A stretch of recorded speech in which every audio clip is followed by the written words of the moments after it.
चिन्मयानन्दरूपाय श्रीलोकनाथाय नमो नमः। ढेकणे सुकुलोत्पन्नं यशवन्तात्मजं परं नारायणं गुरुं वन्दे शिष्याणां योगसिद्धये। शुकासारखे पूर्ण वैराग्य जानसे वसिष्ठा परिज्ञान योगेश्वरांचे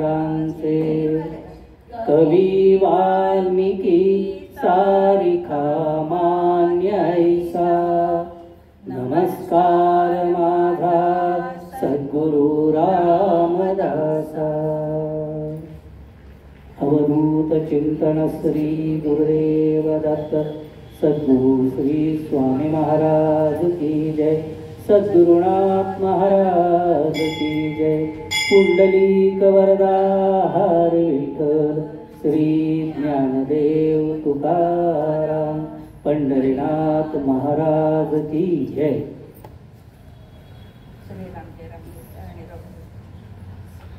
श्री राम जय राम जय जय राम। श्री राम जय राम जय जय राम। श्री राम जय राम जय जय राम। श्री राम जय राम जय जय राम। श्री राम जय राम जय जय राम। श्री राम जय राम जय जय राम। श्री राम जय राम जय जय राम। श्री राम जय राम जय जय राम।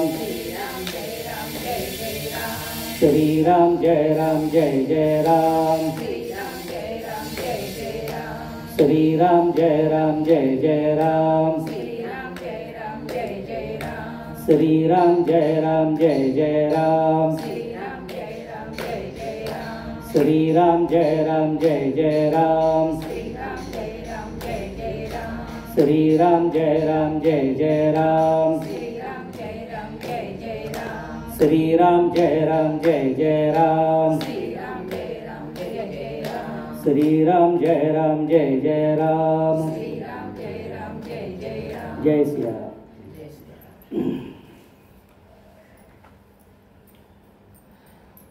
आज ज्ञानेश्वर माऊलींचा पण दिन आहे, त्यामुळे आपण ते उद्या 14 तारीख आज आपण ज्ञानेश्वर माऊलींचा पण एकदा जय जयकार करू। ज्ञानेश्वर महाराज की जय। आजचा जो आपला दशक आहे हा अतिशय महत्त्वाचा आहे, थोडा मोठा आहे, त्यामुळे बघू आपण 5 पर्यंत शक्यतो पूर्ण करण्याचा प्रयत्न करू। जर नाहीच झालं तर उद्या पुन्हा बसू वाटल्यास। हा जो दशक आहे याचं नावच त्यांनी दिलंय चतुर्दश ब्रह्म नाम। आपल्याला ब्रह्म म्हटल्यानंतर फक्त एकच ब्रह्म माहिती आहे, परंतु शास्त्राने ब्रह्माचे सुद्धा अनेक प्रकार सांगितलेले आहेत। किती आहेत? 14 प्रकारचे ब्रह्म आहेत म्हणाले। आणि म्हणून या ब्रह्माचा विचार करत असताना पुन्हा एकदा माऊली म्हणजे रामदास स्वामी महाराज पुन्हा एकदा श्री गणेशाचं स्तवन करतात, श्री गणेशाचं आठवण करतात।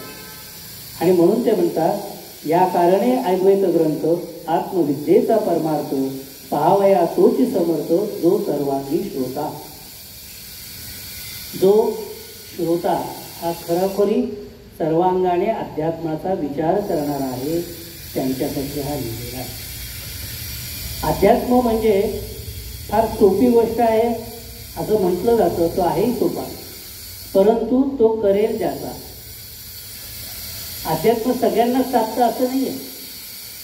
जो प्रयत्नपूर्वक या अध्यात्माचा विचार करतो, प्रयत्नपूर्वक ह्या मार्गामध्ये वाटचाल करतो, तोच यशस्वी होतो।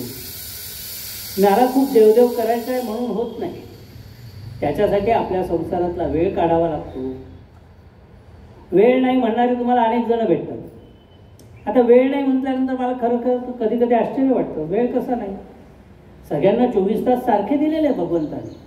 कोणालाही 23 तास केले नाही आणि कोणाला 25 तास केले नाही. सगळ्यांना वाटप सारखं आहे तिथं 24 तास. या 24 तासामध्ये मी वेळ कसा आणि कुठे आणि किती घालवायचा हे मी ठरवायचं. मी जर 3 तास पिक्चरला पाहायला गेलो तर माझ्या 24 मधले 3 तास गेले तिथं बाहेर गेले, माझे 21 तास उरले. मग त्या 21 तासातले 7 तास माझ्या झोपेमध्ये गेले, उरले 14 तास. मग आता या 14 तासात मी काय काय करायचं हा मला प्रश्न पडू शकतो. पण ज्याला अध्यात्म करायचं आहे तो काय म्हणतो, 24 तासातले पहिले माझ्या अध्यात्माचे 2 तास, मग उरलेल्या 19 तासामध्ये मी काय करायचं ते ठरवेल. हा प्रकार होतो. आणि म्हणून आपल्याला अध्यात्मासाठी चांगल्या गोष्टींसाठी वेळ पुरत नाही.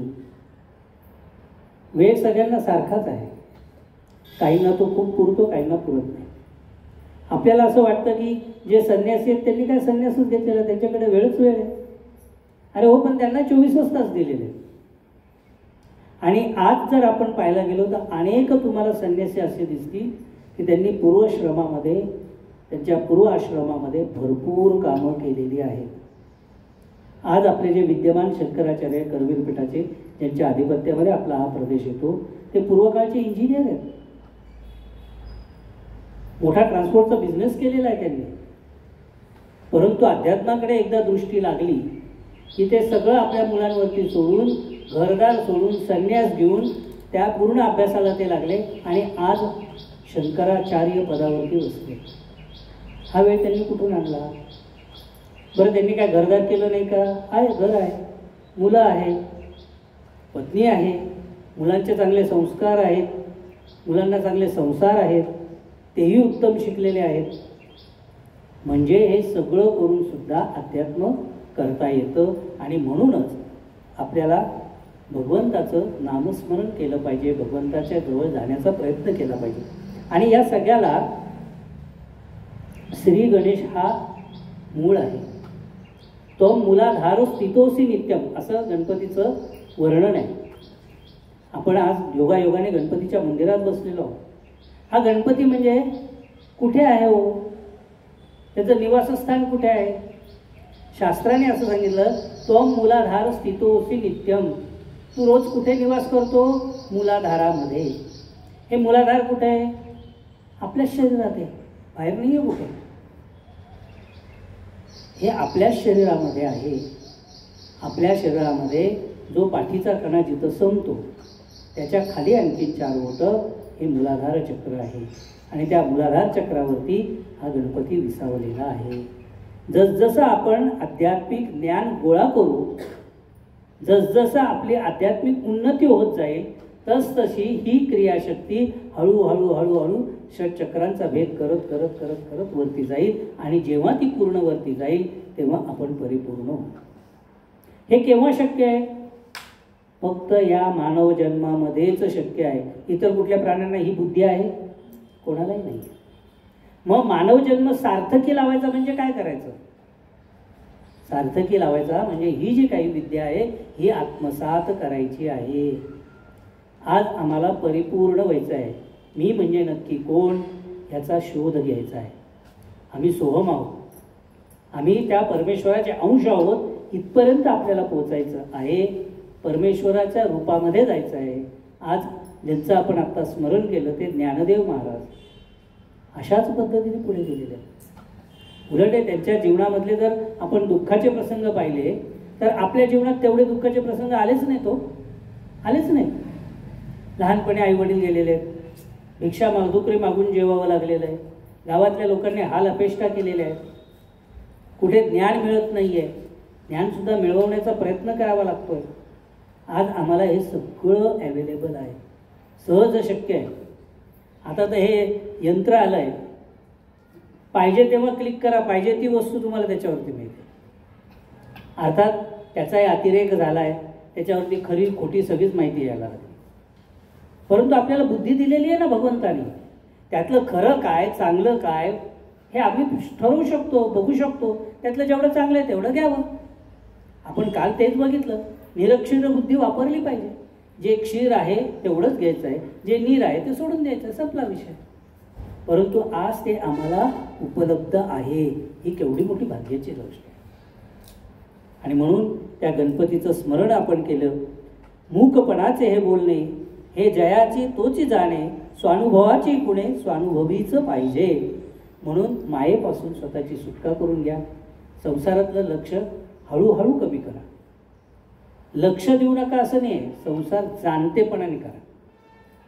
आता आपण शिवाजी महाराजांचं उदाहरण घेतलं. शिवाजी महाराजांना किती पत्नी होत्या? 8. आपल्याला एक पत्नी सांभाळता सांभाळता जीव जातलाय आणि एक पती सांभाळता सांभाळता जीव चालला. 8 पत्न्यांचा संसार केला. बरं, ह्या सगळ्या एकोप्याने राहत होत्या असं आहे का? नाही. त्यांच्या ते धुसफूस होती, भांडणं होती, सगळं होतं. परंतु महाराजांनी त्याच्याकडे दुर्लक्ष केलं. लक्ष कुठे केंद्रित केलं? हे श्रींचं राज्य मला स्थापन करायचं आहे, हे भगवंताचं राज्य मला स्थापन करायचं आहे. त्यांनी स्वतः म्हटलं का की हे माझं राज्य आहे? नाही म्हटलं. हे तो श्रींची इच्छा म्हणत होते, ते ही भगवंताची इच्छा आहे. आणि म्हणूनच जेव्हा राज्याभिषेक झाला त्याच्यानंतर सगळ्या सणदा त्यांनी आपल्या गुरूंच्या पायी वाहून टाकल्या होत्या. सद्गुरूंनी त्यांना त्या परत दिल्या, परंतु त्या वाहिल्या कुठे होत्या? सद्गुरूंच्या पायी. हे लक्षात घेतलं पाहिजे. हा त्यांचा जाणतेपण आहे. हे संसारामध्ये राहून संसारामधून अलक्ष राहण्याचा प्रकार आहे. जर ह्या थोर लोकांना ते जमलं तर आपल्याला जमणार नाही का? शिवाजी महाराज आपल्यासारखेच होते. त्यांना 2 हात होते. चित्रात दाखवल्यासारखे 4 हात नव्हते,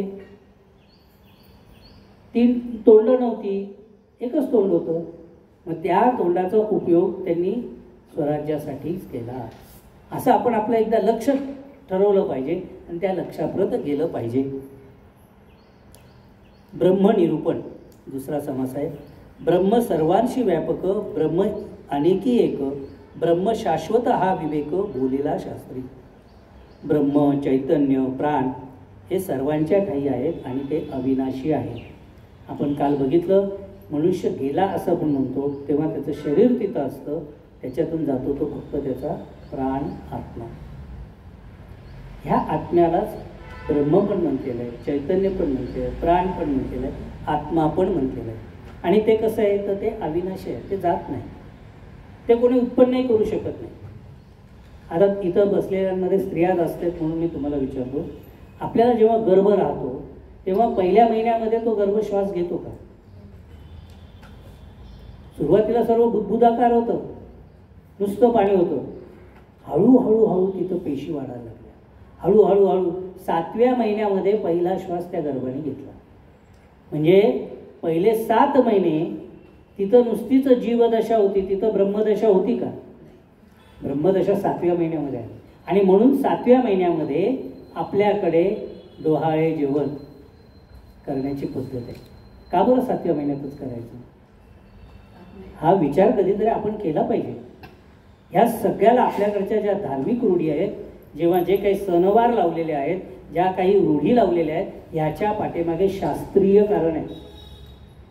आज लोकांना हे तो त्याच्यामध्ये प्राण आला की नाही किंवा त्याचा श्वास चालू झाला की नाही हे पाहण्यासाठी सोनोग्राफी करावी लागते. परंतु आमच्या पूर्वजांनी, आमच्या ऋषीमुनींनी, आमच्या ज्या काही घरातल्या आयाबाया होत्या पूर्वीच्या काळातल्या, त्यांना हे पाहावं लागत नव्हतं. त्या केवळ कालगणनेने हे सांगायच्या की आता इथं जीवाची स्थापना झाली, इथं प्राण्यांची स्थापना झाली. हा केवढा मोठा विज्ञानाचा चमत्कार आहे. म्हणजे या लोकांनी कुठंतरी हे सगळं अभ्यासलेलं होतं. आणि म्हणूनच हे जे ब्रह्मनिरूपण आहे, जेत वाचा निर्वर्ती मानसी मनासी नाही ब्रह्मप्राप्ती, ऐसे बोलती वेदश्रुती सिद्धांत वचन. जेथे शब्द बंद पडतात आणि अनुभवाचा भाग सुरू होतो तिथं हे ब्रह्म प्रगट होतं. बघा 7व्या महिन्यामध्ये सगळ्यात आधी कोणाला कळत असेल तर ते ज्या स्त्रीला गर्भ राहिला तिलाच कळतं. आतमधली स्पंदनं जाणवायला लागतात. हा अनुभवाचा भाग आहे. तिला स्पंदनं जाणवतात की नाही हे चौथा माणूस नाही सांगू शकत. ती स्वतः स्त्रीच सांगू शकते. तिचा नवरा सांगू शकत नाही, तिचे सासू सांगू शकत नाही, तिचे पहिले मुलं सांगू शकत नाही. हा ज्याचा त्याचा अनुभवायचा भाग आहे. आणि म्हणून हे अनुभवांती ब्रह्म आहे. हे बोलण्याचं, वाचण्याचं, ऐकण्याचं नाहीच आहे मुळामध्ये, हे अनुभवायचा भाग आहे. बरं, ह्या ब्रह्माचा अभ्यास करण्याचा अधिकारी कोण? समर्थ हे अतिशय सुंदर परखड विचारांचे तर आहेत, परंतु त्याचबरोबर अत्यंत थोर समाजसेवक आहेत. तुम्हाला ऐकून विचित्र वाटेल, समर्थांना तुम्ही समाजसेवक कसं म्हणता हो? खरं तर आपले सगळेच संत समाजसेवक होते. आपल्या समाजाला ज्ञान मिळावं यासाठी त्यांनी या सगळ्या ग्रंथरचना केल्या. तुकारामांना अभंग लिहिले का बरं? वेळ जात नव्हता म्हणून? आपल्या लोकांना ज्ञान मिळावं म्हणून त्यांनी अभंग लिहिले. त्यांच्या अभंगांमध्ये फक्त देवाचं नाव आहे का? नाहीये. संसारातल्या काही सुखदुःखांची सुद्धा वर्णनं त्याच्यामध्ये आलेली. का बरं? तर या सुखदुःखाच्या प्रसंगामध्ये सामान्य माणसांनी कसं वागावं हे त्यांना सांगायचं होतं. आणि म्हणून या अध्यात्माचा अधिकारी कोण हे सांगताना ते म्हणतात उच्च नीच नाही पण. याच्यामध्ये उच्च नीच हा काही प्रकार नाही. राया रंक एक सरी. राजा असू द्या नाही तर त्याचा दास असू द्या, सगळे एका लाईनीत आहेत. झाला पुरुष अथवा नारी, तो पुरुष असू द्या स्त्री असू द्या, एकची पद, सगळ्यांना एका पदावरती उभं केलेलं आहे. भगवंतानी जे काही निर्माण केलं तर तो पुरुष किंवा स्त्री एवढे दोनच प्रकार केले. त्यांनी कुठल्या जाती निर्माण केल्या? कुठल्याच नाही. त्यांनी कोणाला उच्च कोणाला नीच केलं का? काही नाही, सगळे सारखे. बरं, स्त्री पुरुष हा सुद्धा भेद आहे, हा फक्त आपल्या शरीर रचनेचा आहे. बाकीच्या रचनेमध्ये त्यांनी काय बदल केला आहे का? माणसाला, पुरुषाला वेगळ्या भावना असतात, स्त्रियांना वेगळ्या भावना असतात. पुरुषांना राग येतो, स्त्रियांना येत नाही, असं काही ठेवलं आहे का? सगळ्यांना सगळ्या सारख्याच भावना ठेवलेल्या आहेत. आणि म्हणून ते म्हणतात की सगळे एक पदावरती आहेत. इतकंच नव्हे तर ते पुढे जाऊन काय म्हणतात बघा, फार सुंदर आहे. ब्राह्मणाचे ब्रह्म ते सोवळे, शूद्राचे ब्रह्म ते ओवळे, ऐसे नाही आगळे तेथे असे चिन्ह. हे जे सोवळं ओवळं वगैरे चाललंय ना, हे सुद्धा त्या परमात्म्याच्या पाशी काही नाही आहे. आपण अनेक मंदिरांमध्ये जातो, तिथं आपल्याला सांगण्यात येतं की नाही तुम्ही देवापासून लांब राहा, देवाला जवळ जायचं नाही. आत्ता आम्ही परवा तुळजापूरला गेलो होतो. तुळजापूरला वर्षानुवर्ष गेली 65 वर्ष आमच्या गुरु परंपरेची मूळ पूजा तिथं असते. श्रावण शुद्ध सप्तमीला देवीला हात लावून देवीचं सगळी पंचामृत पूजा आम्ही करत असतो. पण यावर्षी तिथल्या कलेक्टरने फतवा काढला, नाही म्हणाले तुम्ही नाही जायचं आतमध्ये. का बरं? तिथं जे भोपे नेमलेले आहेत त्या भोप्याचा जो वार असेल तो भोप्याच फक्त मध्ये जाईल, ब्राह्मणांनी पण नाही मध्ये जायचं. हा देवापाशी भेदभाव कशासाठी? कशासाठी? देव तर सर्वांचाच आहे. बरं, देव कृपा करताना, कृपा आशीर्वाद देताना ह्याला पावशेर दिलं, त्याला अर्धाशेर दिलं, त्याला छटाकच दिलं, त्याला दिलंच नाही असं काही करतोय का? काही नाही. त्याची भक्ती जो करतो त्याला तो देतो.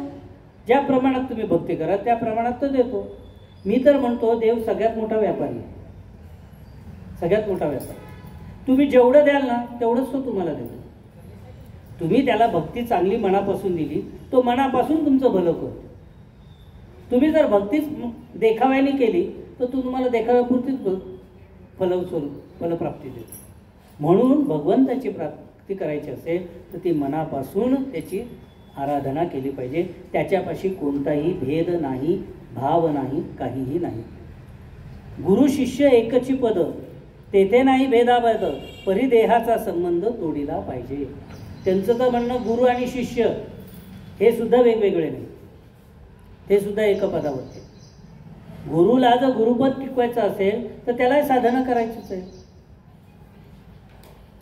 जर गुरुपदावरती राहायचं असेल तर त्याला त्याची रोजची साधना केलीच पाहिजे. त्याला जी काय उपासना आहे त्याच्या गुरूंनी दिलेली, गुरूंच्या गुरूंनी दिलेली ती त्याला करायचीच आहे. शिष्याला पण जर आपण मुमुक्षु आहोत, आपल्याला साधक व्हायचं आहे, आपल्याला सिद्ध व्हायचं आहे असं जर असेल तर त्याला साधना करायचीच आहे. मग त्याच्यामध्ये कुठला भेद आहे? काहीही भेद नाही. म्हणजे याच्यामध्ये फक्त काय आहे, देहाचा संबंध तोडला पाहिजे. म्हणजे आपलं जे काही स्वतःचं मी पण चाललेलं आहे ते सोडलं पाहिजे. माझ्यामुळे घर झालं, माझ्यामुळे घर चालतं. घरातले अनेक पुरुष म्हणतात माझ्यामुळे घर चालतं. अरे कसलं तुझ्यामुळे घर चालतं?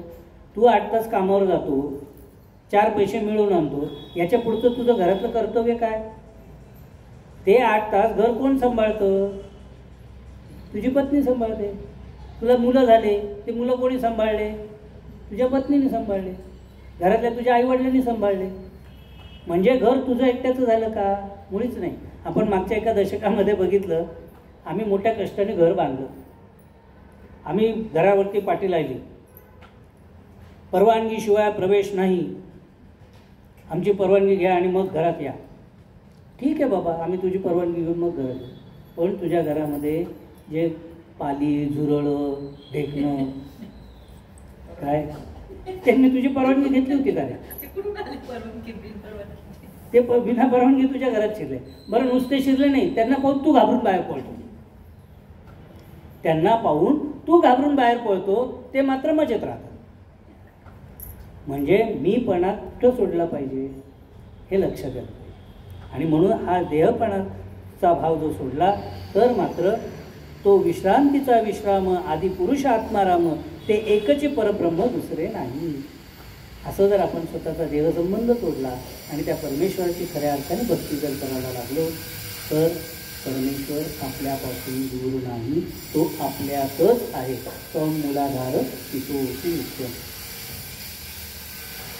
अनेक वेळा आपण दासबोध वाचायला घेतो, वाचतो का, परंतु त्याच्यामधला हा जो भावार्थ आहे, त्याच्यातला हा जो गाभ्याचा अर्थ आहे, हा आपल्याला बऱ्याच वेळा दुर्लक्षित राहतो. आपण बरोबर वाचत जातो, पुढची ओळी. ह्याच्यामध्ये आपल्याला भावार्थ लक्षात येत नाही आणि म्हणून आपण निरूपणावरती भर देतो. वाचनापेक्षा सुद्धा निरूपणावरती भर देतो. म्हणजे त्या 4 ओळींच्या मध्ये ज्यांनी या ओळी लिहिल्या त्यांना काय म्हणायचं, बरं हे मी सांगत असताना मी माझ्या पदरचं तुम्हाला सांगतो असं नाही. ह्याच्यासाठी बेलसरे झाले, अनेक काही लेखक आहेत ज्यांनी याचा अभ्यास केलेला आहे. त्या सगळ्यांचं वाचन करून जे काय त्याच्यातून आपल्याला समजलं ते इतरांना सांगावं, हा त्याच्यामधला उद्देश असो. आता इथं ते पुढे सांगतात की चतुर्दश ब्रह्म कोणते आहे. हा फार मोठा भाग होतो, म्हणून आपण त्या फक्त ब्रह्मांची नावं बघू आणि पुढे बघू. जसं आता तुम्ही स्त्रिया इथं जास्त बसल्या म्हणून विचारले, तुमच्याकडे गहू निवडायला आहे, वर्षभराचे गहू आले आणि ते निवडायचे, तुम्ही निवडायला घेतले. तुम्ही त्यातलं तुम्हाला पाहिजे काय, त्याच्यातले गहू पाहिजे, पण तुम्ही निवडताना काय बाजूला काढले? तुम्हाला पाहिजे होते गहू, तुम्ही काढले खडे. कारण की खडे काढून टाकले की गहू उरणारच आहेत माझे.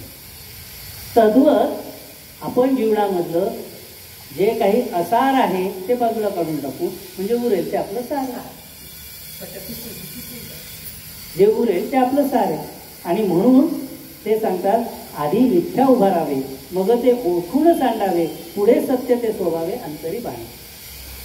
जेव्हा आपल्यासमोर अशी एखादी गोष्ट येते त्याच्यामधलं असत्य काय आहे ते आधी निवडून बाजूला काढून टाकावं. ते बाजूला फेकून दिलं की उरेल ते सत्य. ते सत्य आपण घेतलं पाहिजे. आता जे 14 ब्रह्म आहेत त्याच्यामधलं पहिलं आहे ते शब्दब्रह्म. शब्दब्रह्म जे आहे हे आत्ता मी बोलतोय हे शब्द आहेत त्यामुळे विरून जाणार आहे, त्यामध्ये शब्दब्रह्म पण काही चिरकाळ टिकणारं नाही. दुसरं ब्रह्म सांगितलं आहे ते मितिकाक्षर ब्रह्म. मितिकाक्षर म्हणजे ओंकार. ओंकार आपण एकदा केला, दोनदा केला, तीनदा केला, चारदा केला, शेवटी आपल्याला श्वास लागला आणि आपण थांबलो. म्हणजे ते पण ब्रह्म पूर्ण चिरकाळ टिकणार आहे का? नाही. तिसरं ब्रह्म म्हणजे ते खम ब्रह्म म्हणजे आकाश. आकाश निरभ्र असतं तेव्हा आपल्याला स्वच्छ सगळं दिसतं आकाशात, पण जेव्हा ढग येतात तेव्हा काय दिसतं? आत्ता ढग आलेले आहेत, खरं तर सूर्य आत्ता दिसतोय म्हणजे आहे आकाशामध्ये, पण आपण पाहू शकतोय का? नाही. म्हणजे हेही ब्रह्म तसं अशाश्वत आहे. सर्व ब्रह्म पंचभूतात्मक जे आहे ते, परंतु आपण कालच बघितलं की सर्व पंचमहाभूत शेवटी स्थलांतरित होतात, इकडून तिकडे जातात, हालतात, त्यामुळे तेही नाही. पाचवं आहे ते चैतन्य ब्रह्म जे आपल्या देहामध्ये चैतन्याच्या रूपामध्ये आहे, शक्तीच्या रूपामध्ये आहे ते. दुसरं आहे ते सत्ता ब्रह्म, ज्यांची जे या चैतन्यावरती पण सत्ता चालवतात ते सत्ता ब्रह्म. साक्ष ब्रह्म हे चालवणाऱ्या चैतन्याला आणि चैतन्याला जे बघू शकतात साक्ष भावाने ते साक्ष ब्रह्म. सगुण ब्रह्म, सगुण ब्रह्म म्हणजे आपण ज्या देवदेवतांची पूजा करतो ते ब्रह्म, परंतु ते गुणमंडित आहे. आपण दत्तजन्माची कथा जर आता बघितली तुम्हाला कळलं की ते तिन्ही देव गुणमंडित होते. ब्रह्मा विष्णू महेश सुद्धा गुणमंडित आहे, सत्व रज तम गुणांनी आहे. पण ह्या तिन्ही गुणांचे देव जेव्हा निर्गुण अशा परब्रह्म अनुसयेच्या समोर आले तेव्हा ते लहान बाळ झाले. व त्या कथेतला मधला तो भावार्थ आहे. गुणांनी कुठेही वेष्टीत झालात तर तुम्ही पुन्हा लहान बाळ व्हा. तेव्हा हे निर्गुणत्व यावं म्हणून तो आहे. निर्गुण ब्रह्म तिथं गुणातीत अवस्था होते. वाच्य ब्रह्म जे शब्दात व्यक्त होते. अनुभव ब्रह्म जे अनुभवायला येते. आनंद ब्रह्म, आनंद ब्रह्म आपल्याला आनंद देते, परंतु आनंद हा सुद्धा शेवटी वृत्तीचा भाग आहे. आणि आत्ता आपण आनंदी असलो तरी चोरी एखादी दुःखी वाटता कळू द्या किंवा तुमच्या घरी चोरी झाली म्हणून कळू द्या, तुमचा आनंद संपला. तदाकार ब्रह्म, तदाकार म्हणजे ईश्वर तत्वाची त्रिकोरूप होणे. हे फार थोड्या योगी लोकांना जमतं. इतका तदाकार भाव आपल्याला येत नाही. आपण पूजेला बसलो आहोत आणि फोन वाजला. आपण देवाची पूजा अर्धवट ठेवून मध्येच फोन उचलतो की नाही? मग तिथं तदाकार होतो का आपण? नाही. आणि शेवटचं जे सांगितलंय ते म्हणजे अनिर्वाच्य ब्रह्म, ज्याचं वर्णन करता येत नाही असं जे परब्रह्म आहे ते खरं परब्रह्म आहे. अनिर्वाच्य ते निवृत्ती, त्याची उन्मनीची स्थिती, निरुत्पादनची विश्रांती योगी यांची. जेव्हा योगी लोक समाधी अवस्थेला जातात म्हणजे ध्यानस्थ बसतात तेव्हा ती जी अवस्था असते ती अनिर्वाच्य अवस्था. आपण वाल्या कोळ्याचं उदाहरण बघितलं होतं. अनेक पापं केलेली होती, परंतु जेव्हा त्याला रामनाम मिळालं गुरुमुखातून आणि ते रामनाम घ्यायला बसला तेव्हा त्याला त्याच्या देहाचा सुद्धा विसर पडला. त्याच्या अंगावरती वारूळ झालं, कळलं नाही. त्याला भूक लागली नाही, पाणी तहान लागली नाही, त्याला घर संसार आठवला नाही, बायका मुलं आठवली नाही. खरं तर नाम घेता घेता सुद्धा राम राम राम राम राम राम म्हणता म्हणता तो पूर्वसंस्काराने मरा मरा मरा मरा म्हणाला. आपण सुद्धा बघा राम राम राम राम राम राम राम राम राम राम राम राम राम राम राम 100 वेळा म्हणून बघा, शेवटी कुठं तरी मरा मरा मरा मरा मरा.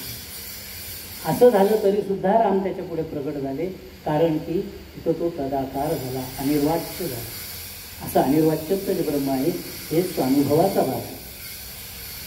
त्याच्यानंतर त्यांनी सांगितलं ते विमळ ब्रह्म, चैतन्य घन ब्रह्म जे आहे ते अमर्याद निर्मळ सर्वत्र आहे. जळी स्थळी काष्टी पाषाणी ऐसे वदे लोकवाणी, तेथे विन तयेने विन रिता प्राणी एकही नाही.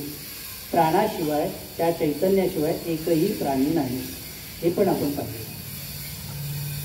जसा त्या किड्या मुंगीला बारीकच्या जीवाला सुद्धा प्राण आहे, त्याच्यामध्ये प्राण आहे तोपर्यंत तो चालतो, प्राण नाही तर तो प्राणी तिथं राहत नाही, तो निर्जीव होऊन पडतो.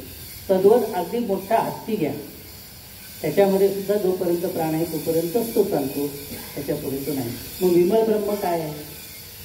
प्राण आहे, तत्व आहे, आपल्यामधला आत्मा आहे. आणि याच आत्मारामाला ओळखून त्याची आपण आराधना केली पाहिजे.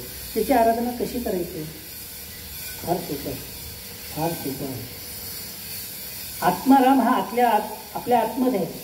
मग त्याला आंघोळ घालता येईल, त्याला वस्त्र देता येईल, त्याला हळदी कुंकू वाहता येईल, त्याला फुलं वाहता येतील, त्याची आरती करता येईल, त्याची काही आणखी स्तवनं गाता येतील, काहीही नाही. मग तुम्हाला करायचं काय आहे? निदान कमीत कमी 9 ते 9च्या पाड्यामध्ये कितीही मिनटं, जसं तुम्हाला वेळ असेल तसं आपापल्या घरीच बसा, डोळे मिटा, शरीर अत्यंत ढिलं सोडा. कारण की ते प्राणतत्व श्वासाच्या रूपाने तुमच्या हृदयामध्ये पोचणार आहे. त्याला वाट मोकळी करून द्या. शरीर ढिलं सोडा. अगदी ताड बसलोय मी, योगाचे आसनं करतोय, प्राणायाम केला, काही गरज नाही. जसा येतोय तसा त्याला येऊ द्या. तो निर्गुण आहे, त्यामुळे त्याला जसा यायचं तसा येऊ द्या. डोळे मिटा, शरीर ढिलं सोडा आणि आपोआप होणारा जो श्वास आहे, आपोआप ह्या आपोआप होणाऱ्या श्वासांवरती लक्ष केंद्रित करा. बघा, तुम्हाला तुमच्या शरीरामध्ये चैतन्याची एक लहर उठल्याची जाणवेल, निश्चित जाणवेल. पहिल्या दिवशी कदाचित नाही जाणवणार, पण सरावाने तुम्ही 8 दिवस 9 दिवस 10 दिवस बसा, तुम्हाला पाठीच्या कण्यातून काहीतरी हळूहळू मुंगीसारखं वरती गेल्याचं जाणवेल. आपोआप शरीराला डोल आल्यासारखं जाणवेल. आपोआप शरीर डोळ्यातून अश्रुपात झाल्यासारखं जाईल. ह्या ज्या काही क्रिया आहेत ह्या त्या प्राणांनी तुमच्या शरीराकडून देहाकडून केलेल्या क्रिया आहेत. हे त्याने प्राणांनी, मी आलो आहे इथे हे तुम्हाला दाखवून देण्यासाठी घडलेल्या क्रिया. एक प्रयोग म्हणून करून बघा, काही हरकत नाही. तर याच्यामध्ये काही पैसा खर्च होणार आहे? याच्यासाठी काही सामग्री आणायची आहे? याच्यासाठी कुठल्या पुजाऱ्याला बोलवायचं आहे? त्याला काही दान दक्षिणा द्यायची? त्याच्या वेळेनुसार आपल्याला वेळ काढायचा आहे? काही नाही. तुम्ही तुमच्या वेळेने तुमच्या आवडीने जसं आहे तसं बसा आणि या प्राणांचं जे काही प्रत्यक्ष अवगमन आहे ते अनुभवा. द्वैत कल्पना निरासन नाम. मुळामध्ये ही साधना आपल्याला का घडत नाही? खरं तर काहीच करायचं नाही. डोळे मिटून शरीर ढिलं सोडून बसा. तुम्ही काहीही करू नका, काय होतंय ते पहा. याच्यापेक्षा आणखी सोपं काय असू शकेल? तरी पण ही साधना आपण करू शकतो का? करतोय का? नाही करत आहे. का बरं नाही करत आहे? तर आपल्यामध्ये द्वैतभाव आहे. तो करतोय मग मी करायला पाहिजे. तो पायी वारीला गेला मग मी पण एकदा गेलं पाहिजे. हा जो काही द्वैतभाव आहे हा द्वैतभाव आम्हाला आड येतो. अनेकदा आपण बघतो की त्यांनी केलं म्हणून मी केलं, किंवा त्यांनी मला चांगलं बनवं म्हणून मी केलं, त्यांनी मला वाईट बनवू नये म्हणून मी केलं, मला त्याच्यापासून फायदा मिळाला पाहिजे म्हणून मी केलं, मला 4 पैसे मिळावे म्हणून मी केलं, पण मलाच माझा आनंद मिळावा म्हणून मी काय केलं? मलाच माझा आनंद मिळावा म्हणून मी काय केलं? हा भाग सर्वात महत्त्वाचा. आणि ते करण्यासाठी म्हणून आपण हा जो काही प्राणस्वरूप देव आहे जो आपल्या शरीरामध्ये येतोय जातोय, किंबहुना तो आहे म्हणून आपण आहे. तो जर थांबला तर काही नाही. एक चक्रधर स्वामींची फार सुंदर कथा आलेली आहे. त्याच्यामध्ये ते म्हणतात की एकदा या देहामधल्या सगळ्या अवयवांची भांडणं सुरू झाली. डोळे म्हणाले मी सगळ्यात मोठा, माझ्यामुळे तुम्हाला जग दिसतो, तुम्हाला नाही तर काय कळलं असतं जग काय? काय म्हणाले धीरे सोडू, माझ्यामुळे ऐकायला येतं म्हणून जग काय आहे ते कळलं नाही. 4 शब्द कानावर पडले म्हणून तुम्हाला कळलं नाही तर काय पाहिलं असतं तुम्ही? हात म्हणाले हे काहीच नाही, मी सगळ्या क्रिया करतो म्हणून तुम्हाला सगळं मिळत आहे. पोट म्हणालं हे काहीच नाही आहे, मी अन्न खातो ते पचवतो त्याचं रक्त करतो म्हणून तुम्ही चालता, तुमचं काही चालत नाही. रक्त नसेल तर कराल काय तुम्ही? काय म्हणाले हे काहीच नाही, माझ्यामुळे तुम्ही इकडे तिकडे फिरू शकता. काय आलं? हे सगळे अवयव भांडाभांडी सुरू झाली. बऱ्याच वेळ यांचं भांडण चाललं होतं. आता भांडणाला लागल्यानंतर काय असं पाण्यावरून आपण बघतो भांडण सुरू झाल्यावर थांबतंय का? तासभर चालतं, सुरू झाले भांडण. तेव्हा एक फक्त जीर्ण आवाज आला, तुमचं भांडण चालू द्या, मी जर शरीराच्या बाहेर फिरून येतो, तुमचं भांडण थांबलं तुम्ही परत येतो. असं म्हणून शरीरामधून काहीतरी बाहेर झालं जाते असं त्या सगळ्या अवयवांचं लक्षात आहे. ते काय चाललं होतं माहिती? प्राण. आत्माराम म्हणाले मी थोडंसं फिरून येतो, तुम्ही तुमचं भांडण चालू द्या. हा जसा प्राण बाहेर जातो असं म्हणायला लागला, थोडा बाहेर यायला लागला, हे सगळे अवयव तडफडायला लागले. तेव्हा सगळ्या अवयवांना चूप करून तो प्राण म्हणाला, बाबांनो मी आहे म्हणून तुम्ही, मी जर नसलो तर तुम्ही सगळे जिथल्या तिथं जसे आहात तसेच पडून राहाल.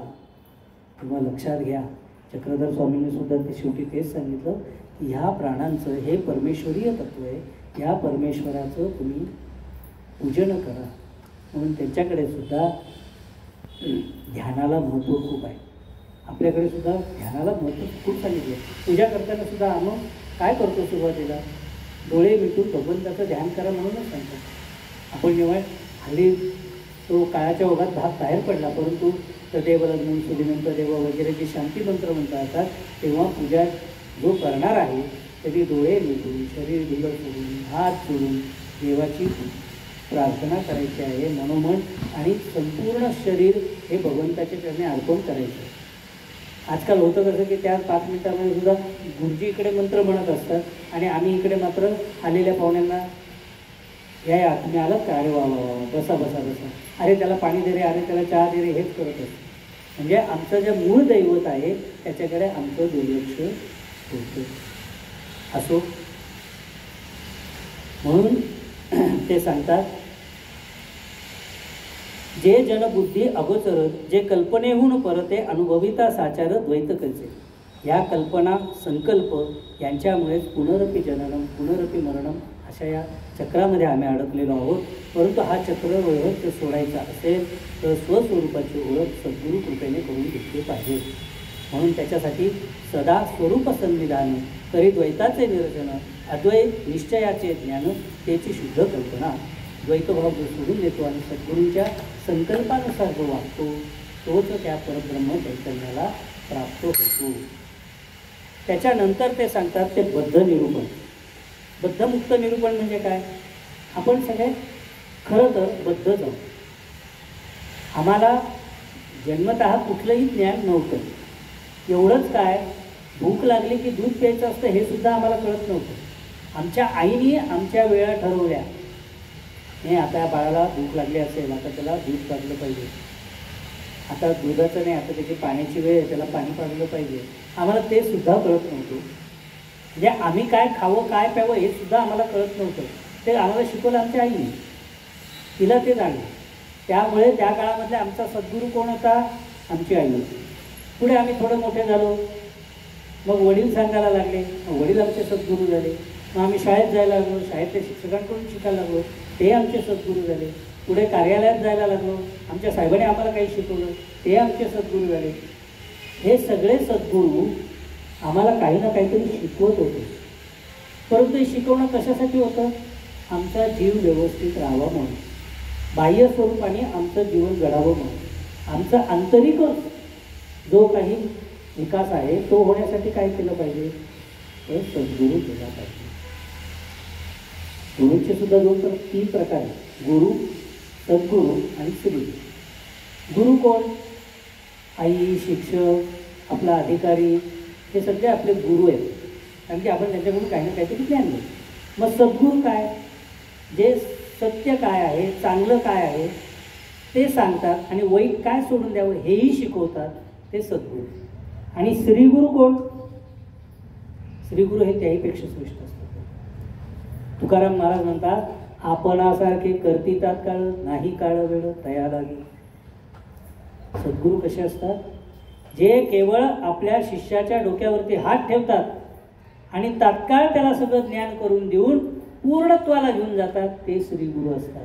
आणि म्हणून आपल्याकडे शक्तिपात परंपरेची सुरुवात झाली, नाथपंथीय सुरुवात झाली.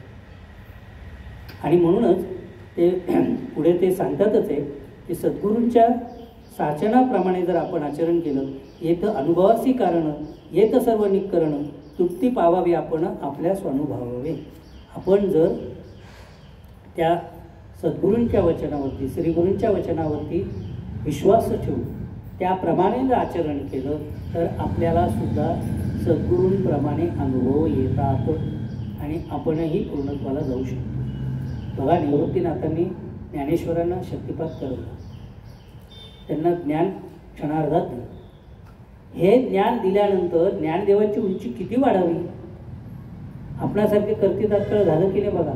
पाठीवरती मांडे बाजू शकले, रेड्याच्या मुखातून वेद बोलवू शकले, भिंत चालवू शकले, हे सगळे योगमार्गाचे भाग होते. जडत्वाला सुद्धा चेतना देऊ शकले, प्राण्याला सुद्धा वेद शिकवू शकले. ही सगळी जी काही भाग आहे हा त्यांच्या गुरुशक्तीमुळे झाला. पण अशी गुरुशक्ती प्राप्त होण्यासाठी काय केलं पाहिजे? एक तर श्रीगुरू ओळखले पाहिजे, त्यांना शरण गेलं पाहिजे, आणि तिसरी गोष्ट सर्वात महत्त्वाची म्हणजे त्यांनी जे काही सांगितलं आहे ते ज्ञान आपण आपल्या आचरणात आणलं पाहिजे. नुसतं ऐकून चालेल का? नाही चालेल, ते स्वतः आचरणात आणलं पाहिजे. त्याच्यानंतर ते सांगतात ते साधन प्रतिष्ठा. साधन प्रतिष्ठेच्या बाबतीत ते म्हणतात जो निर्गुण गुणातीत, जो अदृश्य अव्यक्त, जो अचिंत चिंतनातीत परमपुरुष. आपल्यामधला परमपुरुष म्हणजे आपलं चैतन्य आहे, आपली शक्ती आहे. हा स्त्रियांमध्ये आहे, पुरुषांमध्ये आहे, उच्च माणसामध्ये आहे, नीच माणसामध्ये आहे, पापी माणसामध्ये आहे, सगळ्यांमध्ये आहे. अगदी समजा एखाद्या माणसाने ठरवलं आज मी जाऊन एखाद्याचा खून करेल, किंवा आज जाऊन एक मोठा डल्ला मारायचा, चोरी करायची. ज्याचा खून करायचा त्याच्या घरापर्यंत हा माणूस गेला, त्याच्या उरावर बसला, आपल्याजवळचं जे काय शस्त्र होतं ते काढलं, आता त्याला मारणार. तेवढ्याच त्याच्यातला हा परमपुरुष म्हणजे प्राण आहे, तो जर निघून गेला तर कोणाला मारतो? तूच स्वतः आरवादीत वापरतो. म्हणजे जसं पुण्य करायला आत्मा लागतो तसं पाप करायला सुद्धा आत्माच असतो. मग आपल्यातली बुद्धी जागृत करून हा जो काही आत्मा आहे हा आत्मा सन्मार्गी लावायचा म्हणजे गुरुची दीक्षा ही गुरुदीक्षा. म्हणून गुरुदीक्षा शततमाहा म्हणते. ती एकदा जागृत झाली की ती कधीही संपत नाही. सद्गुरूंची शक्ती कायम तुमच्याबरोबर आहे. जर तुम्ही खऱ्या अर्थाने सद्गुरूंची साधना करत असाल, निरपेक्ष भावाने त्यांना शरण गेलेला असाल, तर कोणतीही गोष्ट करताना तुम्हाला सद्गुरू जाणीव करून देतात. हे कर, हे करू नका, हे कर, हे करू नका. आता बघा तुम्ही, परवा जो मोठा विमान अपघात झाला त्याच्यामध्ये एक मुलगी अशी होती की त्या दारापर्यंत गेली आणि नंतर तिला कळलं की आपल्याला 10 मिनिटं उशीर झाला, विमान निघून गेलं. खरं तर विमान समोर दिसत होतं. तिने हातापाया पडली त्या लोकांच्या की मला जाऊ द्या होत्या विमानाने, पुन्हा मी पळत जाते वाटतं स्थितपर्यंत. पण तिला परवानगी दिली गेली नाही. झालं काय, विमान उडवलं आणि काही सेकंदामध्ये अपघात झाला, सगळे गेले. ती मुलगी वाचली. हे भगवंताची ही तिच्यावरती, तिने ह्या जन्मात कदाचित श्रीगुरू केलेले नसतीलही, पण मागच्या जन्मामध्ये कधी ना कधीतरी तिला चांगले सत्पुरुष भेटलेले होते ज्यांनी तिच्यावरती कृपा केलेली होती आणि ती कृपा त्यावेळेला ती फळाला. आपल्या इथं सुद्धा हा मोठा विमान अपघात झाला होता, भूत वगैरे गेले. या विमानामध्ये माझा एक गुरुबंधू बसलेला होता, त्याची इथं मोठी फॅक्टरी होती. सगळं विमान जळालं.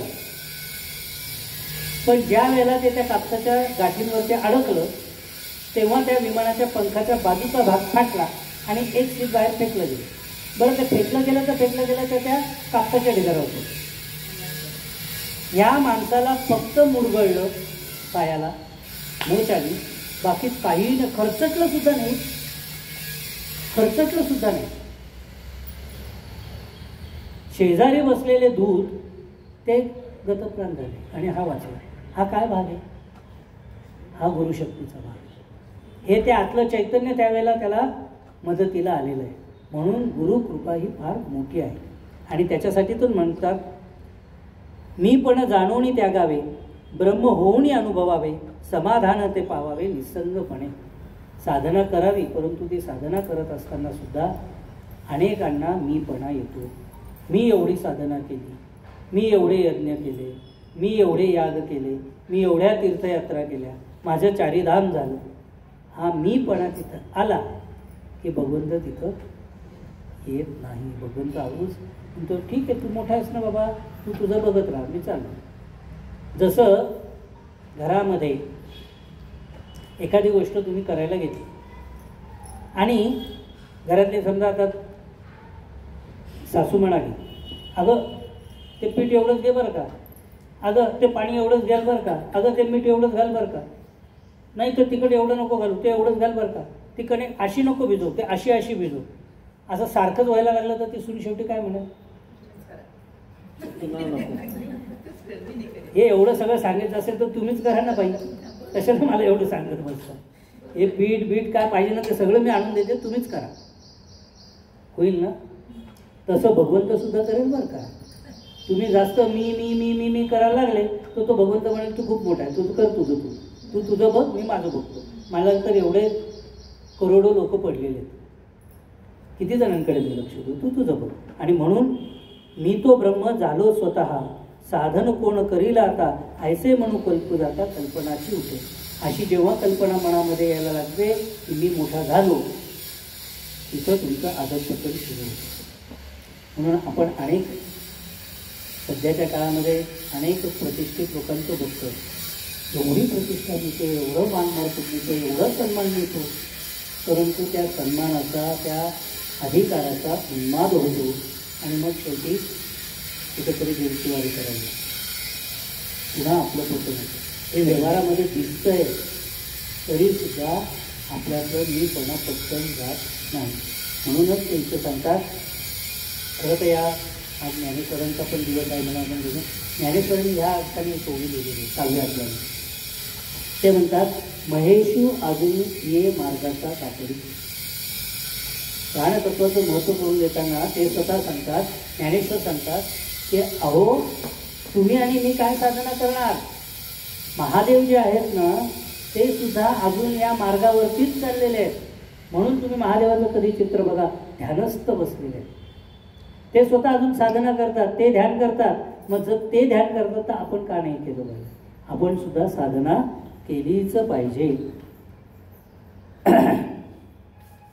इथं आपल्याला समर्थ सुद्धा एक सुंदर सांगतात की हे सगळं जर करायचं असेल तर ऐका परमार्थाचे साधन, जेणे होय समाधान, ते तू जाणगा श्रवण निश्चयसी. जर हे सगळं तुला समजून घ्यायचं असेल, परमात्म्याशी एकरूप व्हायचं असेल तर मुळामध्ये पहिलं एक काम कर, चांगलं श्रवण कर. सद्गुरूंकडे जा, ते जे 4 गोष्टी तुझ्या हिताच्या सांगतात त्या नीट कान देऊन ऐक. ते सांगताना तू इकडे तिकडे लक्ष घालू नको. त्यांच्यासमोर पेढे ठेवलेले आहेत, त्यातला एक पेढा मला मिळेल का हे बघू नको. तो त्यातला केशरी पेढा मिळेल का पांढरा पेढा मिळेल हे बघू नको. ते जे सांगतायत त्यांचा जो शब्द चाललेला आहे त्या शब्दाकडे लक्ष दे. एक एक शब्द टिपून घे. हा एक एक शब्द जेव्हा तू लक्षात घेशील तेव्हा खऱ्या अर्थाने तू पूर्णत्वाला जाशील. कैसी नवविधा भक्ती, कैसी चतुर्विध मुक्ती, कैसी आहे ज सहजगती, हे श्रवणाविन न कळे. नऊ भक्ती काय आहे, चतुर्विध पुरुषार्थ काय आहे, त्याच्यानंतर मुक्ती म्हणजे काय आहे, हे सगळं नीट श्रवण कर. आपण बघितलं आहे नवविधा भक्ती, आपण आधीच सुरुवातीला बघितलं. श्रवणम, कीर्तनम, वंदनम, दास्य, काय त्या एक एक भक्तीच्या पायऱ्या चढत चढत आत्मनिवेदना भक्तीचा. चतुर्विध पुरुषार्थ, आपल्याकडे धर्म, अर्थ, काम आणि मोक्ष हे 4 पुरुषार्थ सांगितलेले. हे 4ही पुरुषार्थ महत्त्वाचे. आपल्याकडे असं कधीच नाही सांगितलं की फक्त धर्माचरण कर, नाही, धर्माबरोबर अर्थसुद्धा आलाच पाहिजे. तुला यथायोग्य तुझ्या संसारापुरते पैसे चांगल्या मार्गाने जाऊन, धर्माचरणाने जाऊन मिळवलेच पाहिजे. पैसे मिळवणं चुकीचं नाही, मिळवलेच पाहिजे.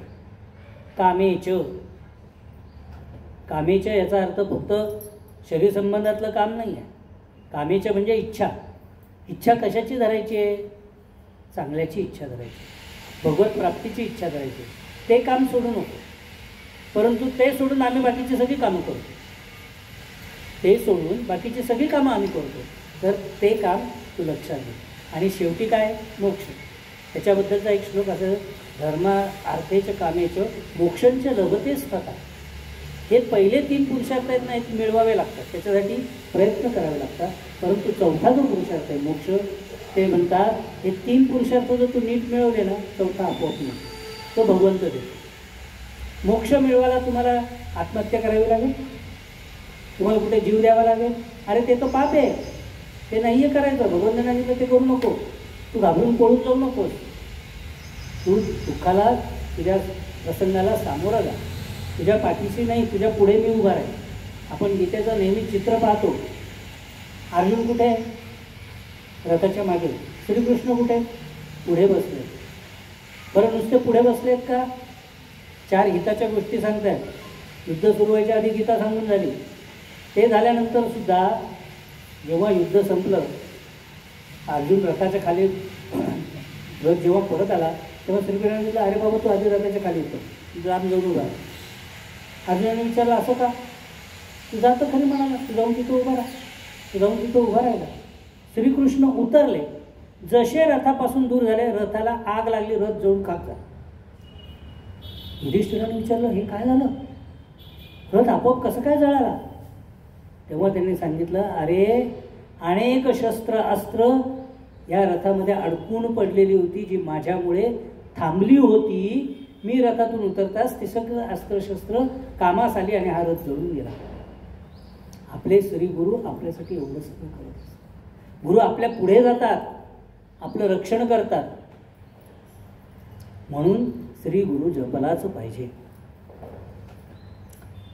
तस्मात श्रवण करावे, साधन मणी धरावे, नित्य नेमे तारावे, संसार सागरी. एकदा या सद्गुरूंचं श्रवण केलं आणि त्याप्रमाणे आचरण केलं तर आपल्याला नित्य आपल्याला श्री गुरु तारत असतात. आता श्रवण काय करायचं आणि कसं करायचं, तर त्याच्यासाठी सुद्धा आवडीसारखे मिळे तिने सुखची उचंबळे, नाही तर कंटाळे माणसं ऐकतात. आपल्या आवडीचं काही मिळालं तर आपण ऐकतो. साधी गोष्ट आहे, रेडिओवरती धांगडधिंगा गाणी लागली, आपल्या पिढीला ती फारशी आवडत नाही, आपण ऐकतो ती, आपण पटकन बंद करतो. मुलांना चांगली जुनी शास्त्रीय गाणी लागलेली आवडतात नाही, ते तेव्हा म्हणतात आजी हे काय ऐकत बसले, ते फटकन येऊन चॅनल बदलतात. शेवटी आजी कंटाळते आणि आतल्या घरात जाऊन बसते. बघ बाबा तुला काय ऐकायचं ते ऐक, मी नाही ऐकतो. हा प्रकार घरात रोज घडतो. बघा 400 वर्षांपूर्वी असं पुढे घडणार आहे ते समर्थांनी लिहून ठेवले. समर्थ म्हणतात आपल्या आवडीसारखं मिळालं तर आपल्याला आवडतं, परंतु आपली आवड आपणच ठरवली पाहिजे. म्हणून काय ऐकायचं, आत्मज्ञानी एकचित्त तेने पाहावे अद्वैत, एकांतस्थळी निवांत सावधान.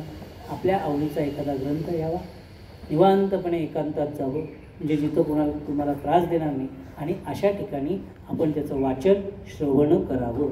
आपण इथं येऊन बसलो ते आपण आपल्या घरी पण बसू शकलो असतो, आपण कोणाच्या तरी एकाच्या घरी बसलो असतो, का बरं नाही बसलो. घरात बसलो की घरामधल्या 4 गोष्टी चालू राहणार, आपलं लक्ष तिकडे जाणार. त्याच्यापेक्षा स्वयंपाकघरातून काय वास येत आहेत, आज प्रवचन संपल्यानंतर चहा मिळणार का कॉफी मिळणार, सगळं लक्ष तिकडे गेलं असतं.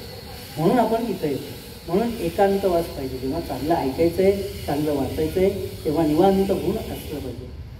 बहुत प्रकारे पाहता ग्रंथ नाही अद्वैत परता, परमार्थाची तत्वता तरुची. या आवडीला आपण परमार्थाची तत्वज्ञानाची जोड दिली तर मात्र आपलं श्रवण चांगलं होतं. त्याच्यामध्ये शेवटी ते सांगतात देहांत निरूपण. देहांत निरूपणाचा जो भाग आहे शक्यतो आपण आजच संपवू. एक 2-5 मिनटं कदाचित जास्त होते. अगदी 5 म्हणजे 5ला न संपता 5 वरून 5 मिनटं वगैरे. देहांत निरूपण आपण अनेक ठिकाणी बघतो. आपल्या नातेवाईकांमध्ये कोणीतरी गेलेलं असतं, कोणाचा तरी अंत झालेला असतो, आपल्या जवळपास झालं. आपण प्रथम काय बघतो, कोणत्या वेळी गेला, कोणती तीथ होती, कोणता पक्ष होता, कोणतं उत्तरायण होतं, दक्षिणायन होतं का, त्रिपाद लक्षण होतं का, मग त्याची शांती करावी लागेल का, या सगळ्या गोष्टी आपण पाहतो. समर्थ म्हणतात हे पाहण्याची काय गरज आहे.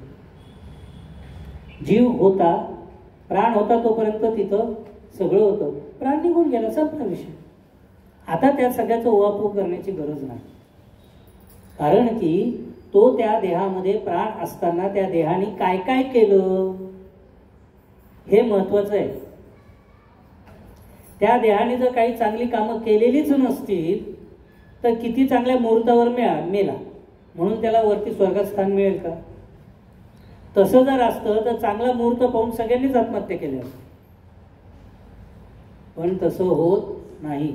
आत्महत्येला गेलेली माणसं सुद्धा काही वेळा मरत नाही, कोणी ना कोणीतरी त्यांना वाचवतं. मग चांगली वेळ वाईट वेळ हे आपण मानलेलं आहे.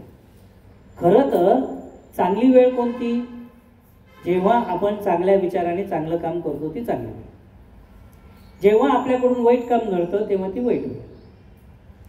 जेव्हा आपण जन्माला आलो किंवा मेलो ही वेळ चांगली वाईट काही नसते. एकाच मुहूर्तावरती 100 बालकं तर जन्माला येत असतील भारतवर्षामध्ये. मग सगळेच्या सगळे राष्ट्रपती होतात का.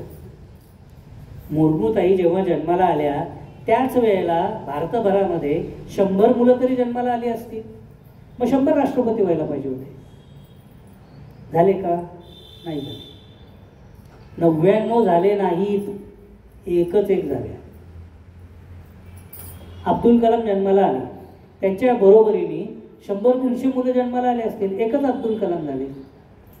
का बरं झाले? त्यांच्या ज्ञानाने झाले, त्यांनी त्यांच्या कर्माने झाले. म्हणून या देहामध्ये जोपर्यंत आमचा प्राण आहे तोपर्यंत आम्ही आमच्या कर्माला महत्त्व दिलं पाहिजे, आम्ही आमच्या ज्ञानाला महत्त्व दिलं पाहिजे.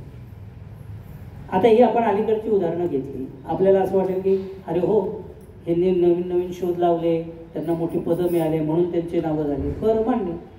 ज्ञानेश्वर महाराज 29व्या वर्षी तर समाधी पण घेतली होती, मग तरी पण त्यांचं आज नाव 750 वर्ष राहिलं. अहो, कित्येक राजे आले आणि गेले, त्यांची नावं सुद्धा आपल्याला माहिती नाही. हा देवगिरी प्रांतामध्ये आपण राहतो, इथं किती यादव जन्माला आले, किती राजे झाले, कोणाला माहिती आहे? राहिली त्यांची नावं नाही, कोणाच्याही लक्षात नाही. यादवांचं राज्य होतं एवढंच आम्हाला माहिती, त्यांची नावं नाही लक्षात राहिली. पण ज्ञानदेव घराघरामध्ये पूजले जातात. बरं, त्यांनी काय मोठे शोध लावले का? नाही, त्यांनी फक्त ज्ञान, स्वतःमध्ये ज्ञान वाढवलं, इतरांना ज्ञान दिलं, आपणासारखे करतीत असताना हा अनुभव लोकांना दिला. त्या अनुभवाच्या शिदोरी आज तागायत चालू आहे, आज तागायत चालू आहे. आत्ता मध्यंतरी माझ्याकडे एक पुस्तक मला प्राप्त झालं, बघायला मिळालं. ज्ञानेश्वरी हा एकच ग्रंथ, ज्ञानेश्वरीच्या प्रत्येक ओबीवरती भाष्य केलेली, किमान चांगल्या पद्धतीची उच्च पदाधिष्ठित, उच्च विद्या विभूषित अशी 16 लोक आहेत आणि 16 लोकांनी एकेका ओवीचा अर्थ लिहिलेला. आणि आता त्यांनी जे पुस्तक प्रकाशित केलं ते एका पानावरती इथं त्याची ती ओवी आणि त्याच्या खाली 1, 2, 3, 4 असे 16 रकाने केले. त्या 16 रकान्यामध्ये 16 लोकांची मतं लिहिलेली. सांगा, ज्ञानेश्वरीच्या एका ओवीचा अर्थ 16 जणांना वेगवेगळा आला, 16 जणांना वेगवेगळा आला. काय ज्ञान असेल त्या ज्ञानेश्वरीमध्ये? म्हणजे म्हणूनच म्हणतात एक तरी ओवी अनुभवा यावी. आम्हाला सगळी ज्ञानेश्वरी समजेल असं नाहीच आहे, समजणारच नाही आहे. कारण की एकेका ओवीचा अर्थ जर 16 जणांना वेगवेगळा लागतोय तर आम्हाला पामरांना काय आणखीन करणार आहे? त्याच्यापेक्षा एक ग्रंथ निवडावा, त्याच्यातला काही एक भाग निवडावा आणि तो भाव पुन्हा पुन्हा वाचून, पुन्हा पुन्हा श्रवण करून तो आमच्या नित्य आचरणात कसा येईल याचा प्रयत्न करावा. तो जर केला, तो जर साध्य झाला तर पुढची ओवी घेता येईल, तर आमची प्रगती पुढे येईल. उदाहरणार्थ द्यायचं झालं, आपल्या अलीकडच्या काळात मराठीतून पुस्तक आहे, पहिला धडा नीट समजला नाही, दुसरा धडा वाचला, तो फारसा आवडला नाही, तिसरा वाचला, असं करत करत तुम्ही आजचं पुस्तक वाचून झालं. अरे पण तुला समजलं काहीच नाही ना, लक्षात पहिला धडासुद्धा नाही, दुसरासुद्धा नाही, तिसरासुद्धा नाही, मग कळालं काय तुला वाचून? त्या वाचनाचा काही अर्थ नाही. तद्वत आपण जन्माला आलो, मृत्यूपर्यंतचा रोजचा दिवस चाललाच आहे. किती दिवस जगलो लक्षात घ्या. आम्ही 70 वर्ष जगलो सरासरी म्हटलं तर 70 गुणिले 365 किती दिवस जगलो? 365 तिने काय गुणाकार केला? 24 तासात म्हणा किती तास जगलो, त्यातल्या खरं 70ने किती तास केले ते आठवावं लागतं. ते नाही येत आमच्या पत्त्याला. मग हे जर सत्कर्म आमच्याकडून झालेलं असेल तर देहांताच्या वेळेला कोणती वेळ होती हे बघावं लागेल का? काही गरज नाही आहे त्याची. समर्थ तर इतके परखडेत ते म्हणतात, तुमचा देह राणावाणात पडो, तीर्थस्थळी पडो, त्याच्याशी भगवंताला काही घेणं देणं नाही. तुम्ही जर सत्कर्म केलेला असेल तर तुम्ही जिथं पडाल, तुमचा देह पडेल तिथं त्या भगवत शक्तीला, तुमच्या आत्म्याला मुक्ती द्यायला तिथं यावं लागेल, तिथे जायचं. आपण शिवलीलामृताच्या कथा वाचतो किंवा शिवाच्या कथा पण वाचतो, सांगली सोमवार बरेच जण कथा वाचतात. त्याच्यामध्ये एक कथा येते की ती म्हातारी असते, अत्यंत पापीनं असते. ती त्या श्रीशैल्यमच्या यात्रेमध्ये भीक मागायला म्हणून खर्च जाते. त्याला माहिती नसतं ते श्रीशैल्यम आहे. त्या वाटेवरती ती जाते.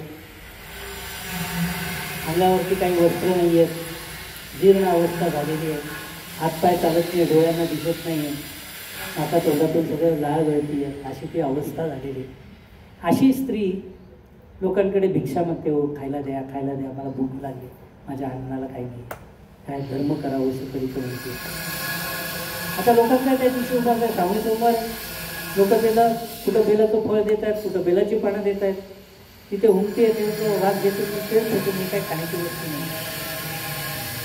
ती सरकत सरकत पुढे झाले, एक बेलाचं पान तिथं त्या शिवलिंगावरती पडतं, बरोबर आहे. आणि त्याच वेळेला तिचं प्राणोत्क्रमण होतं. आता बघा, तिचं प्राणोत्क्रमण रस्त्यात झालेलं आहे, देवळात नाही, शिवाचं दर्शन झालेलं आहे नाही, तरीही ती कथा असं सांगते की शिवदूत तिथं आले, यमदूत पण आले, यमदूत तिला घेऊन चालले होते, शिवदूत तिथे आले, त्याला सोडवलं आणि शिवस्वरूपाला घेऊन गेलं. ही कथा आपल्याला काय सांगते? स्थलकाळाला काही महत्त्व आहे? काहीही नाही. परंतु जेव्हा ती वरती गेली तेव्हा चित्रगुप्ताने पाहिलं तर तिने काही पुण्यकर्म पूर्वजन्मामध्ये केलेली होती, त्याचा तो हिशोब झाला आणि तिला ते शिवस्वरूप मिळालं. जर एका पुण्यकर्मामध्ये तिला जर एवढं शिवस्वरूप मिळालं असेल तर आम्हाला तर इतकं सुंदर आयुष्य मिळालेलं आहे. आम्हाला तशी अवस्था आलेली नाही, आम्हाला भीक मागावी लागत नाही, आम्हाला रस्त्याने फिरावं लागत नाही. आम्ही किती सत्कर्म करायला पाहिजे? आम्हाला घ्यायला भगवंतांनी प्रत्यक्ष यायला पाहिजे, जसं तुकाराम महाराजांना. अजून एक संत असे आहेत की जे सदैही गेले, आपल्याला माहीत नाही. आपल्या मराठवाड्यातले, आपल्या औरंगाबाद जिल्ह्यातले, नवे नवे आपल्यापासून फक्त 40 किलोमीटरवरती आहेत, मर्दो महामुनीश्वर. असं सांगतात, जेव्हा त्यांचा अंतकाळ आला, त्यांना वाटलं की आता आपल्याला परमेश्वराच्या जवळ जायचं आहे. त्यांनी डोळे मिटले, गणेशाचंच मंदिर आहे बाजूला, गणेशाचीच ते भक्त होते, गणेशाची मनामध्ये आठवण केली आणि म्हणाले, माझ्याकडून जर काही सत्कर्म घडले असतील तर भगवंता तू ये आणि मला घेऊन जा. आता मला इथून पुढे काही सत्कर्मही करायचं नाही आणि काहीच नाही, माझं जेवढं होतं करावंसं वाटलं तेवढं मी केलं, जेवढं तू सांगितलं तेवढं मी केलं, आता मला हा देह नको. त्यांचा एक शीख शिष्य त्याच्यावर बघा, तो शीख आहे समाज धर्माचा, हे ब्राह्मण आहे, परंतु तो शीख त्यांना विचारतो की महाराज तुम्ही समाधीमध्ये बसलाय आणि स्वतःशी काहीतरी पुटपुटताय, काय बोलताय? तुम्हाला मी गणपतीशी बोलतोय. काय बोललात गणपतीशी? गणपतीला सांगितलं म्हणाल की आता मला या देहाचं कार्यकारण संपल्यासारखं वाटतंय, तू ये आणि मला घेऊन जा. आणि गणपती येईल तुम्हाला घ्यायला? हो म्हणे, आणि येणार, मी त्याचं भक्त आहे, मी माझ्या आयुष्यामध्ये कुठलेही पापकर्म केल्याचं मला आठवत नाही, जे जे काही भगवंताने मला अंतस्थ प्रेरणेने सांगितलं तेवढं मी सगळं केलेलं आहे, त्यामुळे भगवंताने आता यायला पाहिजे म्हणा. मी माझी जबाबदारी पार पडली, आता भगवंताची जबाबदारी भगवंत पार पाडेल. बरं म्हणाले, मग काय करू? मी काय करू शकतो? काही करू नको म्हणाल, तू नामस्मरण कर. तो नामस्मरणाला बसला.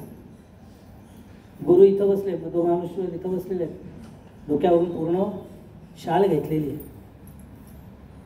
हा शिष्य पण तल्लीन होऊन गेलेला आहे, भजन गातोय, भजन गातोय, भजन गातोय. थोडा वेळ तो भानावर आला, म्हणाला, अरे किती वेळ झाला मी भजन म्हणतोय, पण माझे स्वामी ऐकतायत की नाही?